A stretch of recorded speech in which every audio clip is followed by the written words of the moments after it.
We've all heard the story. The gifted one, the Messiah, the enlightened being, the chosen one who arrives with all the answers, with blinding light in their eyes, untouched by the filth of this world, floating above it all. We're told they're born different, born ready, born complete. And we look at them whether in books, in movies, or in spiritual teachings as the ideal. Te undriachable. Untouchable. The one we must aspire to become, even though somewhere deep down we know we never quite will. But what if I told you that story is a lie? What if I told you that everything you've been taught about the chosen one is backwards? That the ones who are truly chosen are not perfect, not polished, not even prepared. They are broken. They are messy. They are human. And that's exactly why they're chosen. You see, we've been conditioned to believe that spiritual power comes from separation, that the more detached from the world you are, the more holy you become. That to be chosen is to be above emotion, above confusion, above doubt. But real spiritual power doesn't come from rising above life, it comes from descending fully into it, into the grief, into the rage, into the confusion and the chaos and the raw, unfiltered humanity that most people spend their entire lives avoiding. The chosen ones. They're not the ones sitting on mountaintops untouched by suffering. They're the ones who went into the pit and returned with fire in their eyes. I've met them. I've seen them. Sometimes they're the quiet person in the corner of the room who's been through things no one can imagine. Sometimes they're the loud, chaotic ones who've made every mistake possible and still kept getting back up. They don't look like saints. They don't act like monks. They're gritty, real, unapologetic, and most importantly, they're awake. Not because they read the right books or followed the right gurus, but because life broke them open and they chose to stay open. They chose to feel it all. They chose to remember, and in that remembering, something ancient reawakened, something wild, something true. But let's go deeper. Why is it that we resist this truth so much? Why is it that we cling to the myth of the perfect chosen one even when our own lives tell a different story? It's because the myth is safe. It gives us someone to worship and keeps us from having to step into our own power. Because if the chosen one is perfect, then we never have to be. We can always say, not me. I'm not ready. I'm not worthy. Not pure enough. But if the chosen one is flawed, if the chosen one is you as you are right now, then there are no more excuses. You have to rise. You have to remember who you are, and that's terrifying. Because remembering who you are means letting go of every story you've been told about who you're supposed to be. So let me ask you something. What if your biggest failure was actually your first initiation? What if your heartbreak was a sacred contract you made before you were born? What if the pain you've been carrying for years isn't a burden but a blueprint, a spiritual GPS pointing you toward exactly what you came here to heal, to master, and to teach others how to survive? Because that's what the chosen do. They don't escape the fire. They become it. They walk through their own hell so others don't have to. Or at least so others know they're not alone in it. And I know what you might be thinking. That sounds noble, but I don't feel chosen. I feel lost. I feel overwhelmed. I feel like I'm barely holding on. But hear me, those are the signs. That's the language of awakening. That's how the universe whispers to those it has marked, not through comfort, but through disruption. Through the sudden loss, the betrayal, the breakdown, the moment when everything you thought was stable collapses. That's the cosmic initiation. That's the moment when the illusion begins to fall apart and the truth starts to shine through. And if you're in it right now, if your life is falling apart in ways you can't explain, then congratulations. You're not being punished. You're being chosen. But this path isn't easy. It never was meant to be, because the chosen one doesn't get to remain small. They don't get to hide behind mediocrity or numbness or distraction. They are called to see everything, to feel everything, to face the darkest parts of themselves and the world and still choose to create something beautiful, something true, something that lasts beyond them. And that creation, it doesn't come from avoiding the shadow. It comes from integrating it, from learning to dance with it, from realizing that your shadow is not your enemy, it's your teacher. And every time you run from it, you remain fragmented. But every time you turn toward it, you become more whole. So let's kill the myth right here. The chosen one is not the one who never falls. They are the one who falls 1,000 times and always gets back up. The chosen one is not the one who always knows what to do. They are the one who learns to trust themselves even when they don't. The chosen one is not the one who was born ready. They are the one who became ready because life didn't give them a choice. The chosen one is not a character in a story. They are you, right now, right here, as you are. And the moment you stop waiting to be chosen and start choosing yourself, that's when everything changes. In the next part, we're diving deeper into the mechanics of this transformation. We'll explore how the universe actually selects the chosen ones, why suffering is the first language of awakening, and what it really means to walk the path of spiritual purpose in a world addicted to comfort and distraction. Click subscribe to this channel to get more profound spiritual lesson. If you want to understand how the universe chooses, you have to forget everything you think you know about selection. In the human world, we choose based on resumes, accomplishments, appearances. We look for polish, for readiness, for credentials. But the universe doesn't care about any of that. It doesn't choose based on spiritual achievements or how many mantras you've memorized. It chooses through fire, through pain, through trial, and not because it's cruel, but because pain is the only thing strong enough to break the illusion. Let's be honest, comfort doesn't wake people up. Comfort sustains the sleep.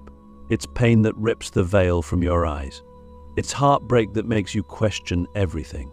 It's the moment you lose what you thought you couldn't live without that initiates your soul into a deeper truth.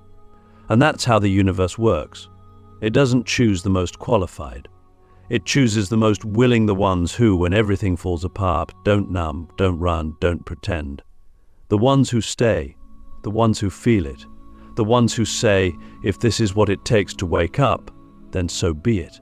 That's who the universe marks. And this marking, it doesn't come with a ceremony. It comes quietly like a storm creeping in from the edges of your life. At first, you think something's wrong. You think you're being punished. You think you're cursed. But what's really happening is that the old version of you, the one built on fear, on fitting in, on survival, is being dismantled. And the real you, the eternal you, is being forged, not born, forged. In the fire of loss, of grief, of betrayal. This is the sacred violence of awakening. It's not gentle, it's not poetic, it's brutal and beautiful and absolutely necessary. Have you ever wondered why your life hasn't been easy? Why you've felt pain that others seem to breeze past? Why you've carried burdens you never asked for? It's because the universe saw something in you.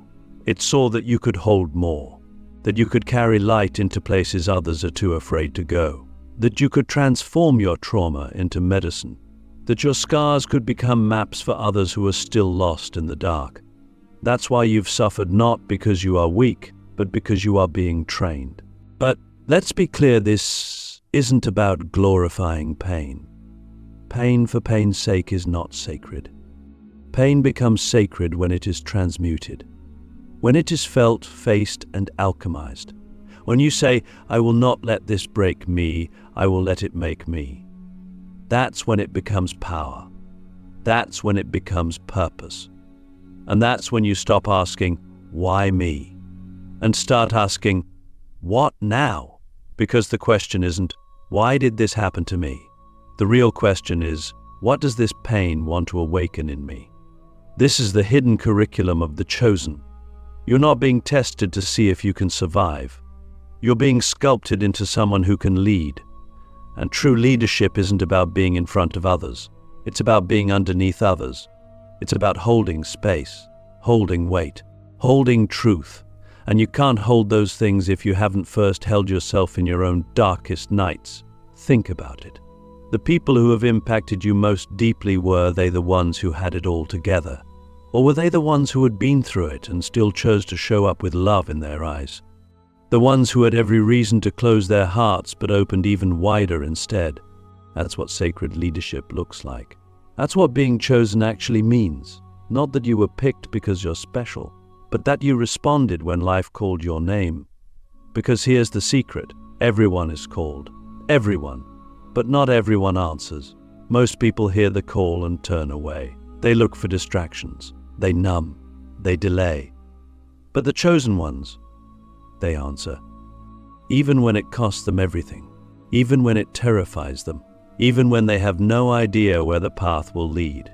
Because something inside them knows, this is why I came here. Not to be comfortable. Not to be safe. But to wake up and wake others up too. So now I ask you, how has life been calling you? What pain has been knocking at your door, not to destroy you, but to initiate you? What if your suffering is not a detour, but the exact path you were always meant to walk? What if the fire you've been cursing is the very forge that is shaping your soul into something the world desperately needs? You didn't come here to avoid pain. You came here to redeem it, to take the ashes of your story and build altars with them. To walk through the underworld and return with wisdom in your voice and power in your presence. That's what it means to be chosen. And the best part? You don't have to wait for anyone to give you permission. You don't need a title. You don't need an audience. You just need to decide, right now, that your pain will not be wasted, that your story will not end in silence, that your scars will not be shameful, they will be sacred. In the next part, we're going to reveal what happens after the fire. We'll explore how the chosen begin to rebuild, the role of spiritual sovereignty, and how to wield power without becoming corrupted by it. This is where the journey turns from survival to embodiment. Once the fire has done its work, once everything false has been reduced to ash, your roles, your masks, your carefully constructed identity, what's left is silence. A deep, unsettling stillness that most people run from. But this silence isn't empty. It's sacred. It's the space between who you were and who you are becoming. It's the womb of your rebirth. And this is where the real journey begins. Because being chosen isn't about surviving the fire. It's about rebuilding from it. It's about becoming sovereign. Sovereignty is a word most people throw around without understanding its gravity. It doesn't mean being in control of everything. It means not being owned by anything. Not your past, not your pain, not your trauma, not even your old spiritual beliefs. To be sovereign is to stand in the center of your being and say, I know who I am, even when the world forgets. Even when everything I built is gone, I remain. And that kind of power, it can't be taught. It can only be earned. When you start rebuilding after the fire, you're not just constructing a new life, you're reconstructing your identity. The version of you that arises from the ashes is no longer motivated by fear, by people-pleasing, by the need to be accepted or understood. Instead, you begin to move from alignment, from integrity, from your own inner authority. Your yes becomes sacred. Your no becomes non-negotiable. You stop explaining yourself. You stop shrinking. You stop outsourcing your truth to others because you finally see that no one else was ever meant to carry it but you. But this phase isn't glorious. It's raw. It's lonely. You have to learn to walk again, speak again, trust again. And what makes it harder is that the world will still try to pull you back into your old identity. People will want the version of you that made them comfortable. Systems will want the version of you that stayed silent. But you didn't survive the fire to become small again. You're not here to fit back into the mold you just shattered. You're here to build something new from your blueprint, not theirs. This is where embodiment begins.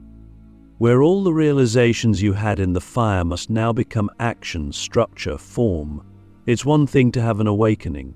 It's another to live awakened in a world that profits from your unconsciousness. The rebuilding phase is where you test your truth in real time. Can you have boundaries without guilt? Can you speak your truth without needing validation? Can you follow your intuition when it makes no sense to anyone else? These are not spiritual concepts anymore, they are practices. And every day, life will give you the opportunity to either collapse back into the old or root deeper into your sovereignty. This is also where your relationship with power evolves. Because before the fire, power was something outside of you, something you chased, something you thought you had to earn. But now, you begin to see that real power is presence. It's the ability to sit in your own frequency without needing to defend or prove it. It's the quiet confidence that comes from knowing you are aligned with something greater, something that doesn't bend to opinion or approval. And from this place, your power becomes service, not performance, not ego, service. And here's the paradox: the more sovereign you become, the more connected you feel. Because true sovereignty doesn't isolate, it liberates. When you no longer need others to complete you, you meet them from a place of wholeness. When you no longer need to be understood, you can understand others more deeply. When you stop projecting your wounds, you start seeing the soul behind everyone's masks. So yes, the rebuilding is hard, but it births a version of you that is both untouchable and deeply compassionate. A version of you that is no longer reactive, but responsive, no longer bound, but free. So I ask you now, who are you without your pain? Who are you when no one is watching? Who are you when the world no longer dictates your worth? That's your sovereign self. That's the one who has been waiting beneath all the noise, all the fear, all the false identities. And when you meet that version of you, not in theory, but in practice, you unlock a level of freedom most people will never taste. Because here's the ultimate truth: the fire was never meant to destroy you. It was meant to reveal you. And what it reveals is not a spiritual ideal, not a perfect being, but a true one. A grounded, embodied, unshakable self who no longer needs to be chosen because they have chosen themselves. In the final part, we're going to dive into what happens after embodiment. How the chosen ones, once sovereign, begin to serve not as saviors, but as mirrors, as activators, as builders of a new world. We'll explore how to walk this path without bypassing the world, and how your presence becomes your greatest gift to humanity. When you've walked through the fire, when you've rebuilt from the ashes, and when you've claimed your sovereignty, something profound begins to shift. You stop asking, what can I get from the world? And start asking, what can I give to it? But this giving doesn't come from obligation. It doesn't come from ego or martyrdom. It comes from overflow, from the deep, quiet knowing that your presence, your truth is the gift. And that's when the mission begins. Not the mission to save others, but to reflect to others what they've forgotten about themselves. You don't become a savior. You become a mirror. Most people have been taught to look for teachers who are above them, who have all the answers. But the most powerful thing you can offer the world is not your perfection, it's your presence. Your embodied truth. Because when you stand fully in who you are, without apology, without distortion, without trying to be anything other than your raw, real self, people feel it. It cuts through the noise. It reminds them of their own depth. It confronts them with the parts of themselves they've buried. That's why the chosen ones don't need to preach. They embody. They don't need to convince. They resonate. And in that resonance, others begin to awaken. But here's where it gets tricky. When you begin serving from this place, the world will still try to pull you into performance, into proving, into the illusion that you must be something more to be worthy of being seen, heard, followed.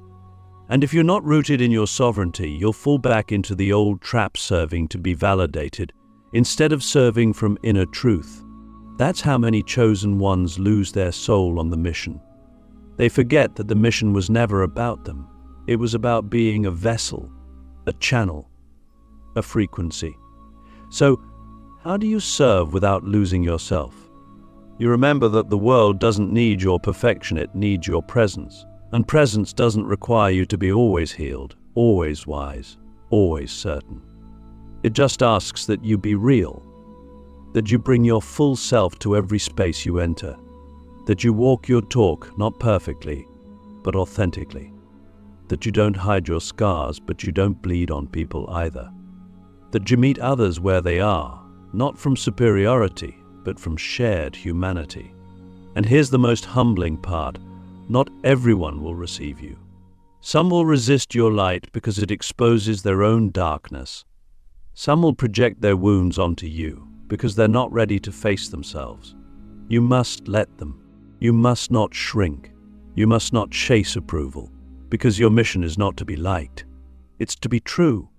And your truth, when embodied, will naturally attract those who are ready to rise and repel those who are not. That's not failure. That's alignment. This is why the chosen one must be deeply rooted in the soul, not the ego. Because the ego wants followers. The soul wants freedom. The ego wants to be admired. The soul wants to awaken others.